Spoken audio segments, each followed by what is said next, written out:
వాస్తవంగా ఎలక్షన్స్ అప్పుడు ఎవరినైనా వేధించే యాక్టివిటీ ఇట్లాంటివి టేకప్ చేయరు, ఎందుకంటే అది ప్రభావం చూపెడుతుంది. కానీ పోసాని కృష్ణమురళిని అరెస్ట్ చేస్తేనే ప్రయోజనం అని భావించారా? ఎందుకంటే సాధారణంగా ఏ ఎలక్షన్ నిబంధనలను ఉల్లంఘిస్తే ఇట్లాంటి టైంలో అరెస్ట్ చేస్తారు. కానీ ఈ టైంలో పోసాని కృష్ణమురళిది పాత కేసుకు సంబంధించి, అది కూడా తను విమర్శలు చేసిందని ఎవడూ సమర్థించట్లేదు, అందులో డౌటే లేదు.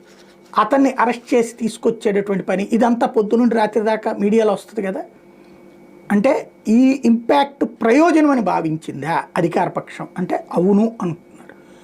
తమకి ఓట్లేసింది జగన్ పాలనతో పాటుగా జగన్ పార్టీకి సంబంధించిన నాయకుల దూషణ పర్వంతోనే.